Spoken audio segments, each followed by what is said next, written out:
नमस्कार दोस्तों, Ashok Singh agree show में आपका स्वागत है। मैं हूं आपके साथ अशोक सिंह। यह सच है कि जल पृथ्वी पर जीवन का मूल आधार है। प्रत्येक जीव जंतु, पौधे और संपूर्ण इकोलॉजी का अस्तित्व भी इसके बिना असंभव है। विशेषकर कृषि क्षेत्र में तो जल की भूमिका अत्यंत महत्वपूर्ण है। यह न केवल सिंचाई के लिए आवश्यक है, बल्कि बीजों के अंकुरण, पौधों की वृद्धि और उपज की गुणवत्ता को भी प्रभावित करती है। जल की कमी की घटनाएं ग्लोबल स्तर पर बढ़ती हुई देखी जा सकती हैं। वर्तमान में जरूरत है जल संरक्षण और भावी पीढ़ियों की फूड सिक्योरिटी के लिए इसे बचाए रखने की। हमारा आज का एपिसोड इसी चुनौती पर आधारित है। कार्यक्रम शुरू करने से पहले आग्रह करना चाहेंगे कि इस वीडियो को अंत तक अवश्य देखें, ताकि जल की कमी की चुनौतियों से आप भी वाकिफ हो सकें और इसके संरक्षण में मददगार बने। तो दोस्तों, शुरू करते हैं आज का प्रोग्राम। विश्व स्तर पर देखा जाए तो कृषि क्षेत्र जल का सबसे बड़ा उपयोग करता है। एक मोटे अनुमान के अनुसार कुल उपयोग किए जाने वाले ताजे पानी का लगभग 70% से अधिक हिस्सा खेती के विभिन्न कार्यकलापों में उपयोग किया जाता है। भारत में यह आंकड़ा और भी अधिक है, जहां लगभग 80 से 85% जल कृषि कार्यों में खर्च होता है। जल का यह अत्यधिक उपयोग आज एक चिंता का विषय बन गया है, विशेषकर जब जल संसाधन सीमित होते जा रहे हैं। वर्तमान में जाने कितने ही देश निरंतर भूखे की स्थिति का सामना करने को मजबूर है। इसमें कोई दो राय नहीं कि पारंपरिक सिंचाई पद्धतियां जैसे कि बाढ़ सिंचाई यानी कि फ्लड इरिगेशन जल की अत्यधिक बर्बादी का कारण लंबे समय तक बनी रही है। इसके अलावा नहरों और पाइपलाइनों से जल का रिसाव, अपर्याप्त जल संचयन प्रणाली, अत्यधिक भूजल दोहन और वर्षा जल की अनदेखी भी जल संकट को बढ़ा रही है। इस जल दुरुपयोग के परिणाम ग्राउंड वाटर स्तर में गिरावट, जल स्रोतों का सूखना और भूमि की गुणवत्ता में गिरावट के तौर पर हमारे सामने है। ये भयावह स्थितियां कृषि की दीर्घकालिक टिकाऊ उपजाऊ क्षमता पर प्रश्न चिन्ह खड़ा करती है। आज के दौर में जल संरक्षण समय की मांग है। इस दिशा में तुरंत और प्रभावी कदम उठाने की आवश्यकता है। इस काम में पहले ही बहुत देरी हो चुकी है, अब और कोताही नहीं की जा सकती है। इस बारे में किस तरह के विकल्प उपलब्ध है और क्या प्रभावी कदम उठाए जा सकते हैं, आइए इस बारे में बात करते हैं। ड्रिप और स्प्रिंकलर सिंचाई तकनीकें खेती के कामों में पानी की बचत करती हैं। ये फसल की जड़ तक जरूरत के अनुसार जल पहुंचाती हैं। इस क्रम में वर्षा जल संचयन या रेन वाटर हार्वेस्टिंग भी कम महत्वपूर्ण नहीं है। इसके लिए छतों और खेतों से जल एकत्र कर भूमिगत टैंकों या पुनर्भरण गड्ढों में जमा किया जा सकता है।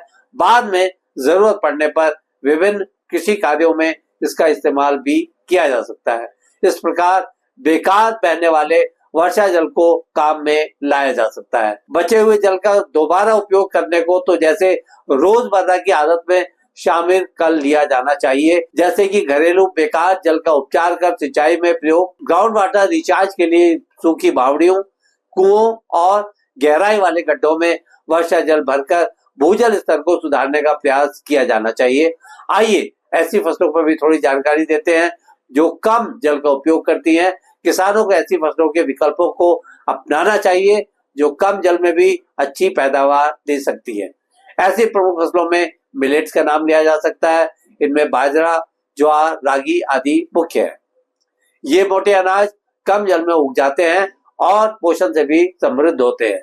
इसी तरह से चना, अरहर, मूंग जैसी दालें कम सिंचाई में भी उगाई जा सकती हैं। अन्य फसलों में सरसों, मूंगफली का जल उपयोग अन्य फसलों की तुलना में काफी कम होता है। कम जल उपयोग करने वाली सब्जियों में लौकी, करेला, टिंडा जैसी बेलदार सब्जियां अच्छे विकल्प हो सकती है। दूसरी ओर इसके विपरीत चावल और गन्ना जैसी फसलें अत्यधिक जल की मांग करती है, अतः इन्हें सीमित क्षेत्रों में और नियंत्रित जल उपयोग के साथ उगाना चाहिए। संयुक्त राष्ट्र के अनुसार विश्व की लगभग 25% जनसंख्या जल संकट की भीषण चुनौती के संकट के दौर से गुजर रही है। इनमें भी अफ्रीका, पश्चिम एशिया और दक्षिण एशिया में स्थिति ज्यादा गंभीर है। भारतीय परिप्रेक्ष्य में बात करें तो हमारा देश दुनिया की 17% आबादी को पोषित करता है, जबकि यहाँ मात्र 4% ताजे जल के संसाधन उपलब्ध हैं। भारत के कई राज्य जैसे महाराष्ट्र, राजस्थान, तमिलनाडु और पंजाब भूजल की अत्यधिक निकासी से पहले से ही ग्रस्त हैं। सेंट्रल ग्राउंड वाटर अथॉरिटी की रिपोर्टों के अनुसार कई जिले अत्यधिक दोहन की श्रेणी में आ चुके हैं। ऐसा नहीं कि किसानों में अब इस संकट के प्रति जागरूकता नहीं आ रही है, इसी कारण जल के दुरुपयोग से बचने के उपाय भी अपनाए जाने लगे हैं, जैसे ड्रिप सिंचाई और मल्चिंग का प्रयोग कर जल की बचत और मिट्टी में नमी को बनाए रखने के प्रयास किए जाने लगे हैं। ऐसे ही जीरो टिलेज, कवर क्रॉप जैसी तकनीकों को अपनाया जा रहा है। इसी तरह से क्रॉप रोटेशन और इंटरक्रॉपिंग को अपनाकर जल की मांग को संतुलित किया जा रहा है। कृषि विज्ञान केंद्रों या केवीकेज और अन्य संस्थाओं से ट्रेनिंग लेकर किसान आधुनिक और टिकाऊ खेती की ओर अग्रसर हो रहे हैं। कई राज्यों में जल उपयोग पर निगरानी और समय पर सिंचाई करने की तकनीकें भी अपनाई जा रही हैं। इन सब का असर भी धीरे धीरे सामने आने लगा है और हाल की रिपोर्ट से पता चला है कि कई राज्यों और क्षेत्रों में जहां पर ग्राउंड वाटर बहुत नीचे तक चला गया था, अब उसमें थोड़ी बहुत बढ़त देखने को मिल रही है। कहने की जरूरत नहीं कि यह किसानों और आम जनता की जागरूकता और भागीदारी से ही संभव हुआ है।